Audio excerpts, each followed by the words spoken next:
No, no, this can't be happening. The words barely escaped her lips. The ballroom had been noisy only seconds earlier. Glasses clinked, laughter bounced off the walls.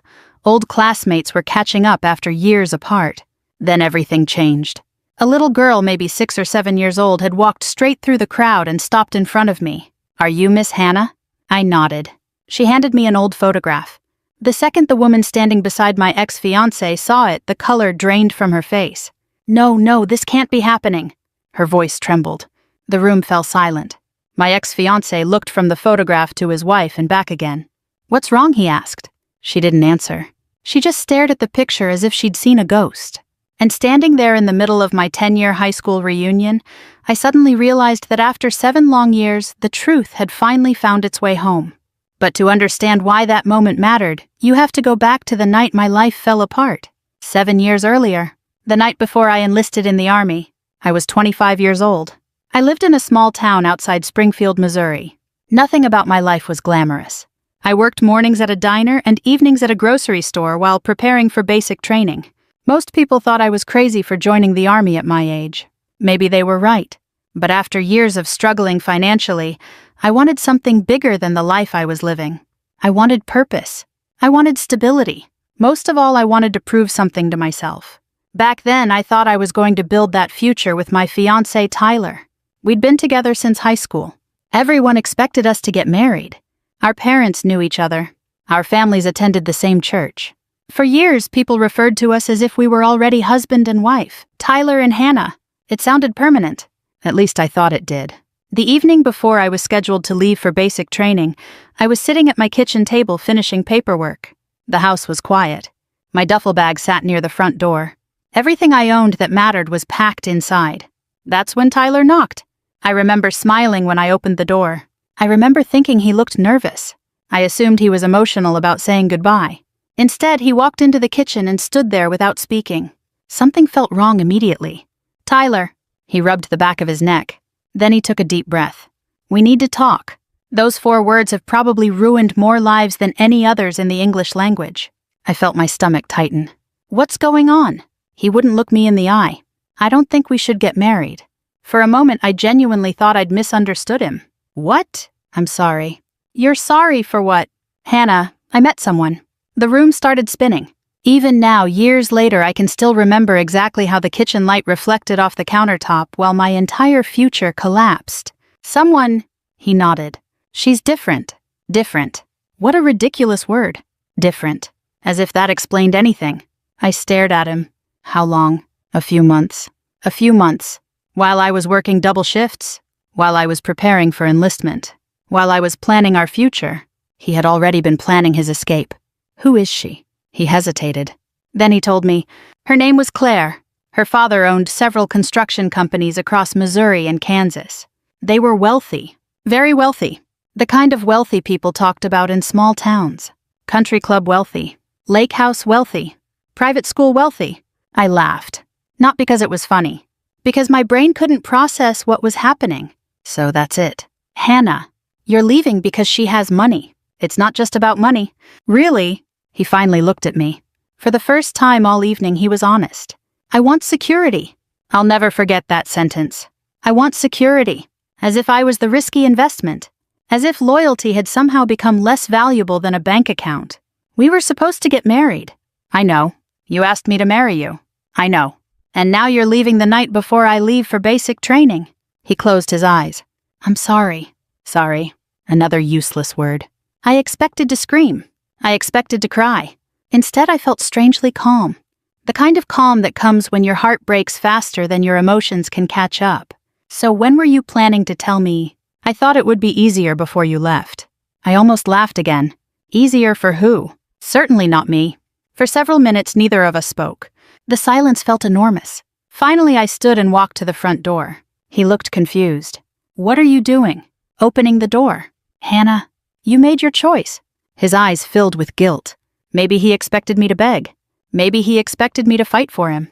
But something inside me had already shifted. Because the truth was simple. If a man could walk away that easily, then he had already been gone for a long time. So I opened the door, and I let him leave. The next morning I drove to the recruiting station before sunrise. I hadn't slept. My eyes burned. My chest felt hollow. But I showed up anyway. The bus arrived just after 6. A few nervous recruits stood nearby saying goodbye to their families. Parents cried. Girlfriends hugged boyfriends. Boyfriends hugged girlfriends. Life moved forward. As I climbed onto the bus, I looked out the window one last time. Nobody was there waiting for me. No fiancé. No goodbye kiss. No promises. Just an empty parking lot. For a brief moment, I wondered if Tyler had been right. Maybe I was making a mistake. Maybe I was choosing the harder path. Maybe love really didn't pay the bills. Then the bus pulled away. And something unexpected happened. I realized that although I had lost the man I planned to marry, I hadn't lost myself. Not yet. That realization became the first brick in a foundation I would spend years rebuilding. What I didn't know was that 7 years later, one little girl carrying an old photograph would expose a secret powerful enough to shake an entire room. And the people who thought they had won would discover that some truths simply refused to stay buried. The first few weeks of basic training were the hardest weeks of my life. Not because of the physical exhaustion. Not because of the endless drills. Not because of the yelling. It was because every night when the noise finally stopped and the barracks grew quiet, I was alone with my thoughts. And my thoughts always found their way back to Tyler. Back to the kitchen. Back to the night he chose someone else. During those first days, I carried that heartbreak everywhere. I carried it through obstacle courses. I carried it through forced marches. I carried it through every blister, every ache, and every sleepless night. At 25, I was older than many of the recruits around me. Most were fresh out of high school. Some still looked like kids. I felt ancient compared to them. But age gave me one advantage. I understood loss. And loss has a way of teaching endurance. Whenever training became overwhelming, I reminded myself that I had already survived something worse. I had survived having my future ripped away. Everything after that felt manageable. One morning during a particularly brutal run, a drill sergeant got in my face. "Why are you still moving, Recruit Parker?" I was covered in sweat. My legs felt like concrete. But I looked straight ahead and answered honestly. "Because stopping won't fix anything, Drill Sergeant." He stared at me for a second, then nodded. That became my philosophy. Stopping wouldn't fix anything, so I kept moving. Weeks became months. Months became years. I graduated from training. Then advanced training. Then my first assignment. For the first time since Tyler left, I began building a life that belonged entirely to me. No fiancé. No wedding plans. No expectations from anyone else. Just me. The Army introduced me to people from every corner of America. A ranch kid from Texas. A school teacher from Ohio. A single mother from Georgia. A mechanic from Michigan. Different backgrounds. Different stories. But the same determination. Many of them became closer than family. One of those people was Melissa. She was a staff sergeant when I first met her. Sharp. Funny. Completely incapable of sugarcoating anything. One night, several years after my enlistment, we were sitting outside after a long day. The sun was setting. The sky glowed orange over the motor pool. She handed me a bottle of water. "You still think about him?" I knew exactly who she meant. "Sometimes." "Why?" I shrugged. "Because I thought he was my future." Melissa laughed. Not cruelly. Just honestly, no. "What? You thought he was your future. Turns out he was just your past." That sentence stayed with me. She was right. Some people aren't meant to travel the whole journey with us. They're only there to help us become who we're supposed to be. Over time, Tyler became less important. The memories faded. The anger softened. Life got busy. I earned promotions, completed leadership courses, took on more responsibility. The shy woman who boarded a bus with a broken heart slowly disappeared. In her place stood someone stronger, someone more confident, someone who no longer needed another person to define her worth. Occasionally I heard news from home. Small-town gossip has a remarkable ability to travel. Even across state lines, even across military bases. Tyler married Claire less than a year after I left. The wedding was extravagant, at least by hometown standards. Apparently her father paid for everything. There were photos in local newspapers. A lakefront venue. A string quartet. Hundreds of guests. The kind of wedding people talk about for years. I saw exactly one picture. Then I closed my laptop and went back to work. Because honestly, I didn't care as much as people expected me to. I had soldiers depending on me. Training schedules to manage. Goals to reach. The life I was building demanded my attention. Not my past. Years passed. Tyler and Claire seemed to have everything. A beautiful house. Luxury vacations. Expensive vehicles. Perfect holiday photos. At least that's what social media suggested. But by then I understood something most people don't learn until much later in life. Pictures tell stories, not necessarily truths. I stopped wondering whether Tyler was happy. His happiness wasn't my responsibility. My own happiness was difficult enough to manage. By the 6th year after the breakup, something surprising happened. I realized I no longer hated him. That didn't mean I approved of what he had done. It didn't mean I trusted him. It simply meant he no longer occupied space in my heart. Forgiveness is strange. Sometimes it arrives quietly, without announcements, without ceremonies. One day the pain is simply gone. Then came the envelope. I found it waiting in my mailbox after returning from work. The return address immediately caught my attention. Jefferson High School Alumni Association. I almost threw it away. Seriously. I stood over the trash can with the envelope in my hand. 10-year reunion. I hadn't attended a single reunion event since graduation. Why would I start now? Most of the people there would be strangers. Others would be people I hadn't spoken to in years. And inevitably Tyler would probably attend. That fact alone nearly convinced me to decline. Melissa happened to be visiting when I opened the invitation. She read it, then looked at me. "You should go." I laughed. "Absolutely not." "Why? I don't need that kind of drama." "You think you're going for him?" I shrugged. "Isn't that what everyone would assume?" Melissa rolled her eyes. "You're not going for him." "Then why would I go?" She smiled. "Because the woman walking into that reunion isn't the same woman who left town 7 years ago." That hit harder than I expected. Because she was right. The woman who left town had been devastated. The woman standing in my kitchen now was different. Stronger, wiser, more comfortable in her own skin. For several days I thought about it. Then I surprised myself. I mailed the RSVP. Yes, I would attend. Not to impress anyone. Not to prove anything. And certainly not to see Tyler. I would go because Jefferson High School was part of my story. And I was finally strong enough to revisit that chapter without getting lost in it. Still, as the reunion date approached, I couldn't shake a strange feeling. Not anxiety. Not excitement. Something else. Something I couldn't explain. As if life was quietly preparing to reveal a piece of the past I didn't even know was missing. And 7 years after Tyler walked out of my kitchen, I packed a suitcase and headed home. Completely unaware that one photograph was about to change everything. The reunion was held at a renovated hotel overlooking the Missouri River. The building hadn't existed when we graduated. Back then, the land had been an empty lot beside an old warehouse. Now it featured polished wood floors, floor-to-ceiling windows, and a ballroom large enough to host weddings and corporate events. Funny how places change. Funny how people do too. I arrived early. Not because I was eager. Old military habits die hard. Being 15 minutes early still felt like being late. The ballroom was only half full when I walked in. A few classmates recognized me immediately. Others stared for a moment before making the connection. "Hannah." "Wow, it's really you. You haven't changed." That last one always makes me laugh. Everyone changes. Some people simply wear it better than others. The evening started pleasantly enough. There were hugs, stories, photographs from high school projected onto large screens around the room. People talked about grandchildren, retirements, health scares, new beginnings. Exactly the kind of conversations you'd expect from people approaching 60. The years had softened many of us. Former athletes now discussed knee replacements. Former class clowns talked proudly about becoming grandfathers. Former rivals laughed together. Life has a way of making old battles seem small. For a while, I genuinely enjoyed myself. Then Tyler walked in. The room noticed. Not because he was famous. Not because he was wealthy.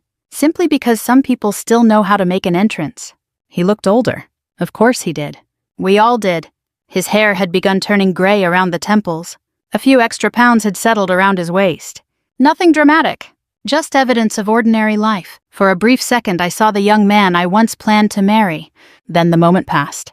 Standing beside him was Claire, the millionaire's daughter, the woman he had chosen. She was still beautiful. Elegant dress, perfect makeup, expensive jewelry, everything exactly as I remembered. And yet something felt different. She smiled politely, but her eyes looked tired. Not physically tired, emotionally tired. At the time I couldn't explain why. Now I know, but then it was only a feeling. Tyler spotted me almost immediately. His smile froze, only for a fraction of a second. Then he recovered. "Hannah." "Tyler." We shook hands. Imagine that. Two people who once planned a wedding now greeting each other like distant co-workers. Life is strange. You look good, he said. So do you. A lie from both of us. We looked older. We looked real. And there was nothing wrong with that. Claire stepped forward. It's been a long time. It has. Her smile seemed forced. Again I noticed it. Again I couldn't explain it. The conversation lasted less than a minute. Then we moved on. For a while everything remained civil. People mingled. Music played softly. Dinner was served. Several classmates asked about my military career. I answered politely. Nothing exaggerated. Nothing dramatic. The truth was interesting enough. I'd built a meaningful life, that was all. But as the evening continued, something shifted. Tyler started drinking. Not heavily. Just enough to become louder. Just enough to become the version of himself I remembered from years ago. The version that always needed attention. At one point, a former classmate asked me if joining the army had been worth it. Before I could answer, Tyler laughed. That's a loaded question. The table chuckled politely. I smiled. What does that mean? He leaned back. Oh, come on, let's be honest. His voice carried farther than he realized. You gave up a lot. A few people exchanged uncomfortable glances. I knew where this was going. And honestly, I felt sorry for him. Because confident people don't need public victories. Only insecure people do. I've had a good life, I said. I'm sure you have. The smile on his face didn't reach his eyes. Then someone mentioned retirement savings. Another person joked about inflation. The conversation shifted toward money. And suddenly Tyler saw his opening. He raised his wine glass, grinning, performing for the room, performing for himself. Then he looked directly at me. Turns out love doesn't pay the bills. The words landed exactly the way he intended. A joke, a boast, a reminder. Several people looked down at their plates. Others forced awkward smiles. Nobody laughed, because everybody understood what he meant. He wasn't talking about economics. He was talking about us, about the choice he made 7 years ago. For a second I felt the old wound. Not pain, just memory. Then it vanished. Because unlike Tyler, I wasn't living in the past anymore. I simply smiled. I suppose everybody pays their bills one way or another. A few people nodded. The conversation moved on. At least for everyone else. Tyler looked disappointed, as if he'd expected a bigger reaction, as if he'd rehearsed the moment. And somehow my refusal to fight ruined it. 20 minutes later, dessert was being served. The atmosphere had recovered. People were laughing again. The band had started playing. I was speaking with an old classmate near the edge of the ballroom when I noticed a little girl standing alone. She couldn't have been older than 7. Dark hair, blue dress, nervous expression. At first I assumed she belonged to one of the hotel guests. Then she looked directly at me and started walking across the ballroom, past dozens of people, straight toward me. I remember thinking it was strange. Children don't usually cross crowded rooms toward strangers. Yet she never hesitated. When she reached me, she stopped. Are you Miss Hannah Parker? Her voice was small, careful, polite. Yes, she smiled with obvious relief, then reached into a small purse hanging from her shoulder and pulled out a photograph. This is for you. I took it, confused. The picture looked old, folded, handled many times. I hadn't even had a chance to examine it when something happened. Across the room, Claire saw it. The instant her eyes landed on the photograph, her entire body went rigid. The smile disappeared. The color drained from her face. For one long second, she looked like someone watching a nightmare come true. Then she whispered, so softly that only the people closest to her heard it. No. Her hands began trembling. No. Everyone nearby turned toward her. Tyler frowned. Claire! But she wasn't looking at him. She was staring at the photograph in my hand. Like she recognized every inch of it. Like she'd seen it before. Then she whispered again, this time loud enough for half the room to hear. No, this can't be happening. And suddenly every conversation in the ballroom stopped. For several seconds, nobody moved. The ballroom stood frozen around us. Claire stared at the photograph in my hand as if it were a loaded weapon. Tyler looked completely confused. What is it? He asked. No answer. Claire. Still nothing. The little girl beside me shifted nervously. Suddenly I became aware that dozens of eyes were now focused on our corner of the room. The music had stopped. Conversations had died. Even the hotel staff seemed uncertain whether they should intervene. I looked down at the photograph, and the second I saw it, I understood why Claire looked terrified. Because I recognized it too. I hadn't seen that picture in 7 years, not since the day she gave it to me. The photograph showed two women sitting on a park bench. One was Claire. The other was me. The date stamped in the corner was from a week before Tyler ended our engagement. A lifetime ago. My stomach tightened. I slowly looked up. Claire's eyes filled with tears, and just like that, the memories came rushing back. 7 years earlier, a week before Tyler left me. Back then, I didn't know anything about Claire. Only her name. Only that she existed. Then one afternoon, she called me. I still remember that phone conversation. Hannah. Yes. This is Claire. The name meant nothing to me. At first. Then she explained. And my entire body went cold. Could we meet? I almost hung up. Instead, curiosity got the better of me. We agreed to meet at a small park outside town. I expected arrogance. I expected a spoiled rich girl. I expected someone proud of stealing another woman's fiancé. Instead, I found someone frightened. Very frightened. Claire looked nothing like the confident woman people saw later. She looked exhausted. Like she hadn't slept in weeks. We sat on a bench beneath a large oak tree. For several minutes, she couldn't even look at me. Finally, she spoke. I didn't know about you. That wasn't what I expected. What? When Tyler and I started seeing each other, he told me you two broke up months ago. I stared at her. She immediately began crying. Not dramatic crying. Not manipulative crying. The kind of crying that comes when someone realizes they've helped destroy another person's life. I found out the truth last week. I didn't know what to say. Neither of us did. Then she delivered the second shock. She was pregnant. 3 months pregnant. I remember sitting there in complete silence. Everything suddenly made sense. Tyler's distance, his lies, his sudden urgency, the future he had chosen. Claire wasn't simply the millionaire's daughter. She was carrying his child. And he had lied to both of us. For nearly an hour we talked. Not as rivals, not as enemies, just two women trying to understand how they ended up trapped inside the same lie. Before leaving, Claire handed me a photograph. This photograph. The one now sitting in my hand at the reunion. We should keep this, she said. Why? Because someday we might need proof that we both knew the truth. Then she gave me something else. A handwritten note.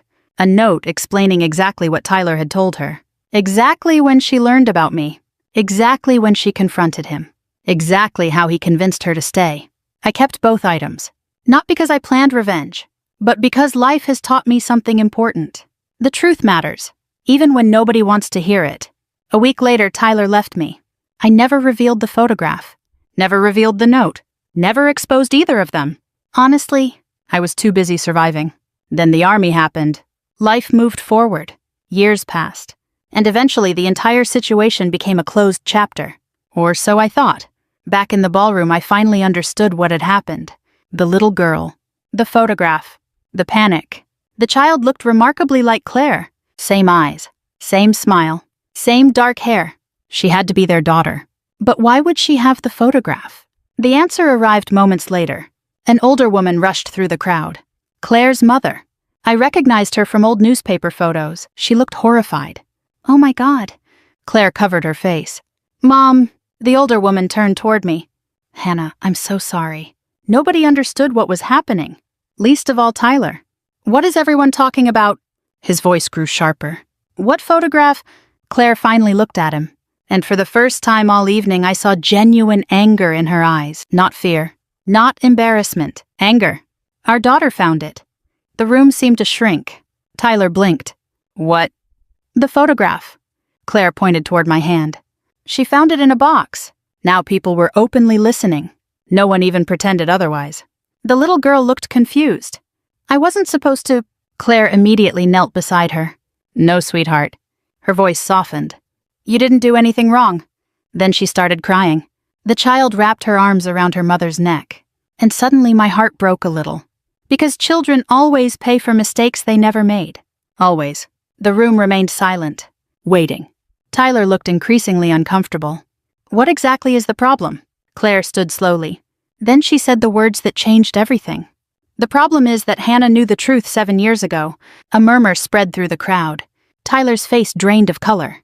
The truth about what? Claire laughed bitterly. The truth about us? Nobody spoke. Nobody moved. He lied to both of us. Her voice cracked. He lied to her. She pointed at me. He lied to me. Then she wiped tears from her eyes. And for 7 years, she protected a secret she never had to protect. That statement hit harder than any accusation, because it was true. I could have exposed them. I could have humiliated them. I could have shared the note, shared the photograph, shared everything, but I didn't. Not because they deserved protection, because I wanted peace. The crowd slowly began understanding. This wasn't a story about a woman seeking revenge. It was a story about a woman who never needed revenge. Tyler looked around the room. The sympathy he expected wasn't there. Neither was admiration. For the first time in his life, people saw exactly who he had been.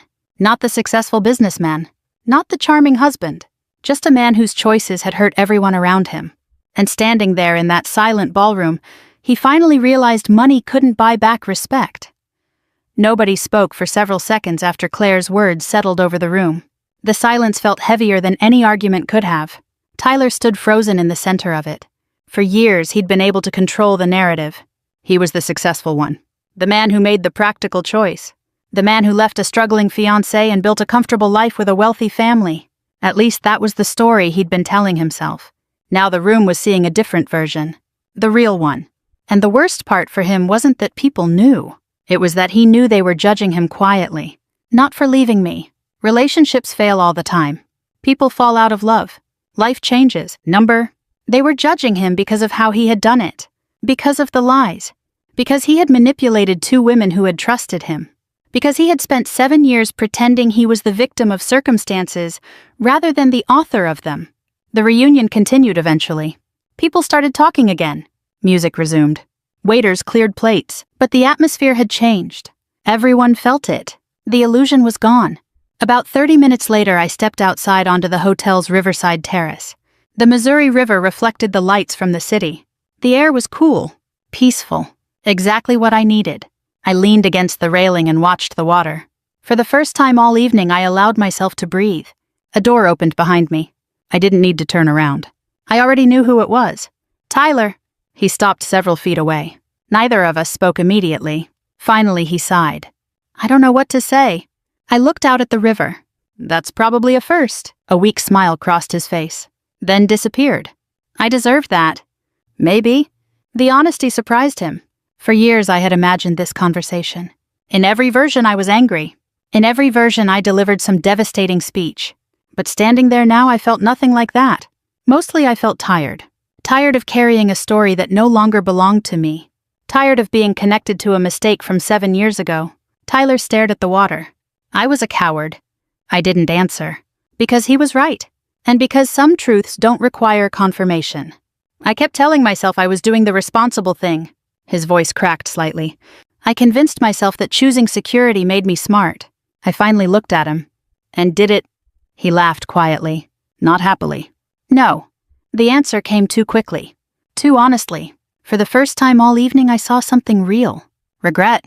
Not the dramatic kind. Not the kind people perform when they get caught. The quiet kind. The kind that sits beside you for years. The kind that shows up in the middle of the night. The kind that asks uncomfortable questions. What if I had been honest? What if I had stayed? What if I had been better? Tyler rubbed his eyes. I hurt both of you. Yes. I know saying sorry doesn't fix anything. No. But I am sorry. This time I believed him. Not because he deserved forgiveness. Because he wasn't asking for anything. He wasn't asking me to comfort him. He wasn't asking me to erase the past. He was simply acknowledging it. Sometimes that's the most a person can do. We stood there quietly for a while. Then the terrace door opened again. Claire stepped outside. For a moment she looked nervous, as if she expected hostility. Instead, I offered a small smile. She approached slowly. I wasn't sure if I should come out here. You can, she nodded, then looked directly at me. I owe you an apology too. I shook my head. No. Her eyes widened. Hannah. You were 24. She stared at me. You were scared, pregnant, lied to. Tears formed immediately. I still stayed. Yes. You should hate me. I thought about that. Really thought about it. Then I looked at the woman standing in front of me. Not the millionaire's daughter. Not my former rival. Just another person who had spent years carrying her own regrets. No, I said softly. I don't. The tears finally spilled down her cheeks. For a moment none of us spoke. The river continued flowing. The city lights shimmered. Life moved forward the way it always does. Eventually Claire laughed through her tears. You know something funny? What? All these years I thought you hated me. I smiled. All these years I thought you hated me. That made all three of us laugh. And somehow that simple moment felt more healing than anything else that night. A little later, Claire's daughter came outside looking for her parents. The moment she spotted me, she smiled. "Miss Hannah." I knelt down. "Hi. I'm sorry if I caused trouble." My heart nearly broke. Children are remarkable. They always assume they're responsible for adult problems. "You didn't cause any trouble." "Really?"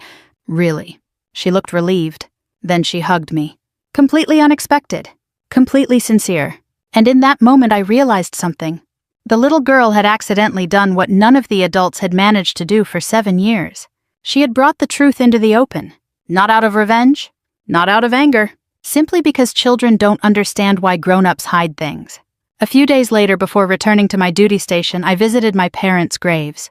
The cemetery sat on a quiet hill outside town, the same place where we'd gone every Memorial Day when I was growing up. I stood there for a long time, thinking, reflecting, remembering. 7 years earlier, I had believed losing Tyler was the worst thing that could happen to me. I was wrong. Sometimes losing the wrong person is the first step toward finding yourself. The Army gave me purpose. The years gave me perspective. And time gave me peace. The truth is, money can buy comfort. It can buy houses, cars, vacations, status. But it cannot buy character. It cannot buy integrity. And it certainly cannot buy the ability to look in the mirror and respect the person staring back. That's earned, one choice at a time, one day at a time. If there's anything this story taught me, it's that life has a way of revealing the truth eventually. Not always quickly, not always dramatically, but eventually. And when that moment comes, the only thing that really matters is whether you've lived in a way you can be proud of.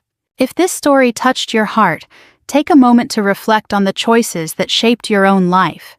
Share it with someone who may need the reminder that character matters more than appearances, and that peace is often found not in revenge, but in letting go. And if you enjoy stories about resilience, second chances, and the lessons life teaches us, don't forget to like, share, and subscribe. The end.